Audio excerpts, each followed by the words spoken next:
Magandang gabi mga kasolar. So muli tayo nagbabalik. Ang inyong kasolar, si Solarens.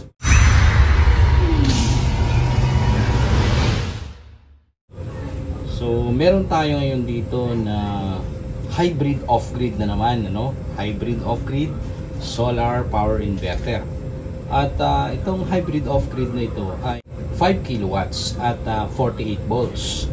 Pero itong 48 volts na ito ay may kasama sa loob na maximum power point tracking na solar charge controller. Kaya kung makikita natin ang specs niyan, nakalagay dito, ito yung 5,000, yan, at 48 volts yan, at merong MPPT, SCC, na ibig sabihin maximum power point solar charge controller. At itong nakikita natin na 80 na ito, rated the current ng solar charge controller. So 80 amperes yan.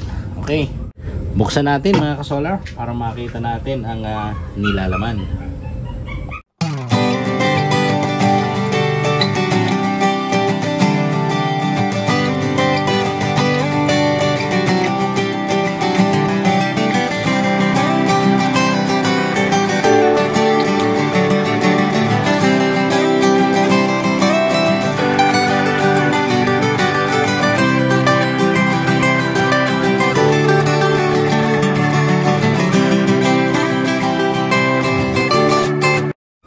So ito mga kasolar, bumungad sa atin. Ito may kasamang battery cable. At parang 1 metro lang ito. At ang diameter nitong battery cable nito ay 25 mm squared. Ayan, so may manual, yan. So may kita nga natin nakalagay dito, no, na hybrid. At ito na yan, isang mukha. So bukod dyan ay may kasama pang bracket, ano, sa ilalim. So tingnan pa natin kung ano mga kasama yan. Tagalin lang natin dito sa box.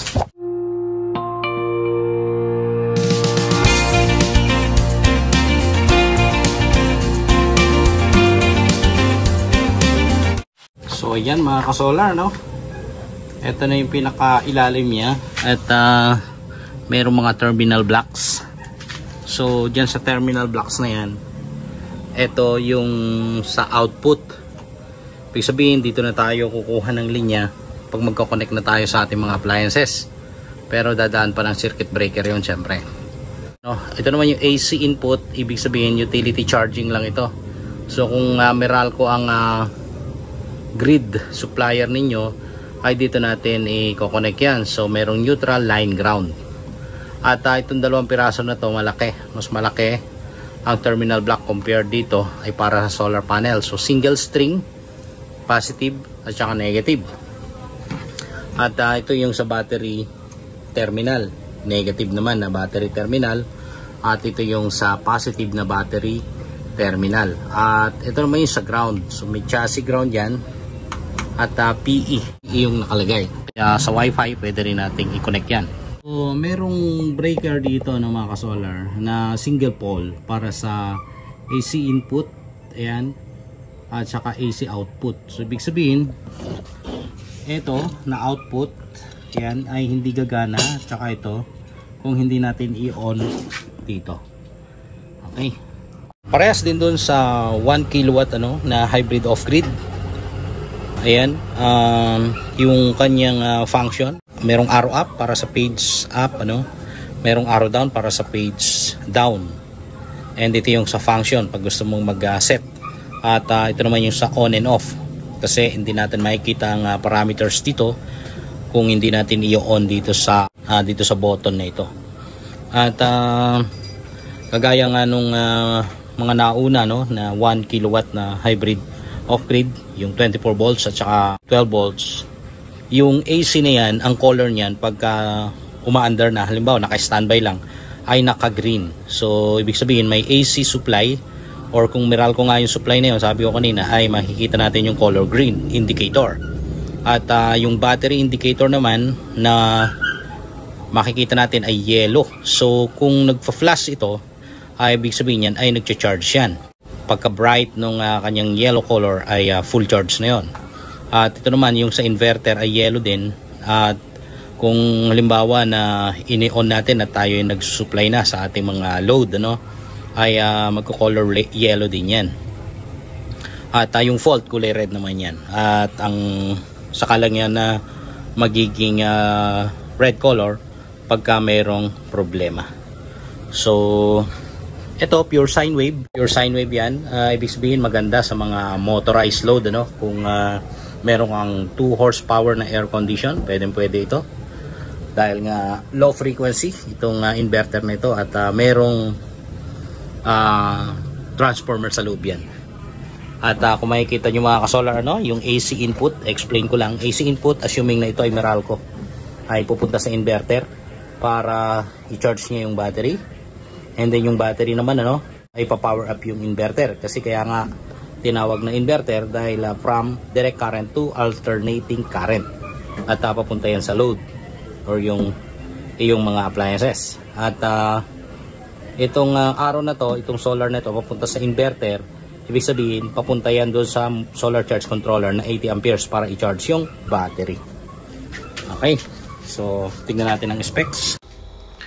So itong model na ito ay SADI T50248-ATM at syempre inverter mode yan. At yung rated power na sa 5,000 watts or 5 kilowatt. Pagkagamitin natin yung AC input, mayroong voltage range yan na 170 to 275 volts AC, na ibig sabihin pag bumaba sa 169 ay magpo-fault na yan. At pag tumaas naman sobra sa 275 ay ganun din at magpo-fault yan. So yung pinaka-output niyan ay syempre parehas din na 60 Hz at 220 volts AC rin as nominal output voltage. Pag ginamit natin yung AC charging ay adjustable yan from 0 to 30 amperes.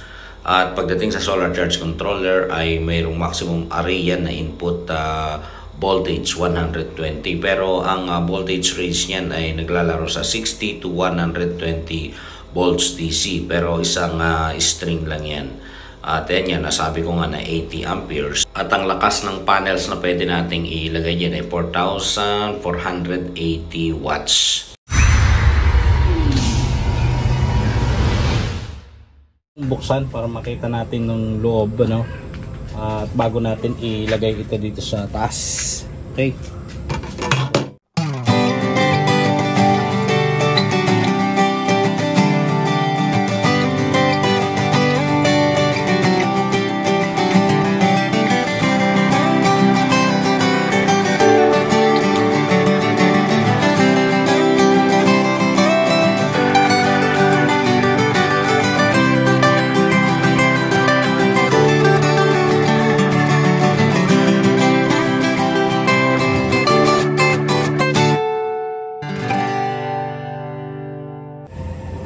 Subok natin.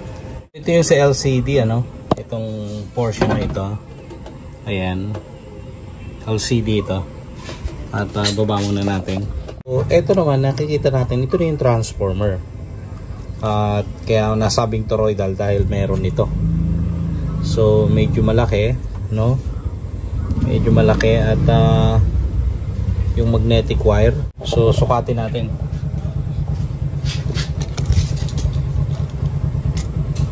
So approximately nasa 8 inches.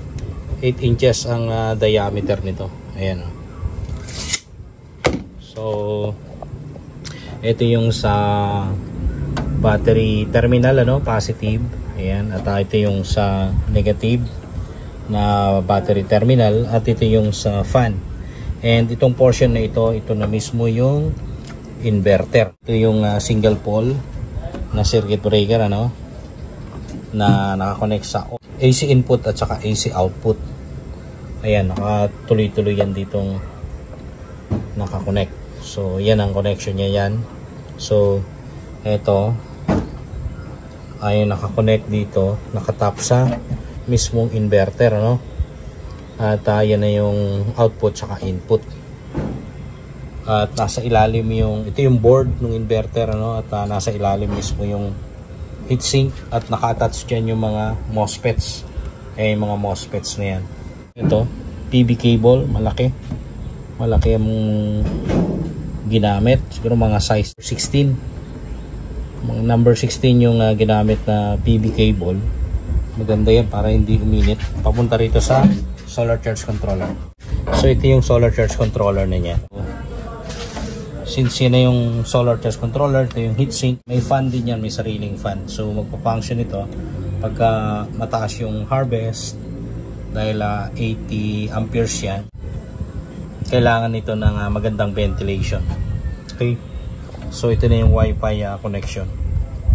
Ayan, nakalagay na rin ito. Yan lang mga kasolar ang nasa loob niyan. At subukan ko ng i-mount ano.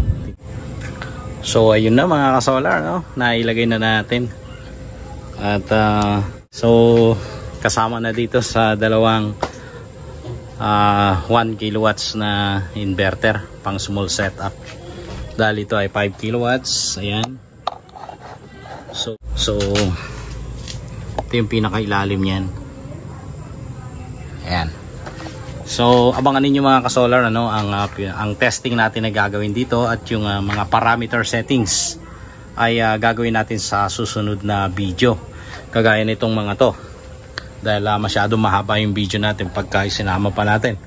At maglalagay tayo ng 48 volts para dito. So itetest natin later on. So pansamantala mga kasolar, ako'y magpapaalam na muna. At maraming salamat sa panonood. At usap tayo sa susunod na video. Ang inyong kasolar, si Solarens.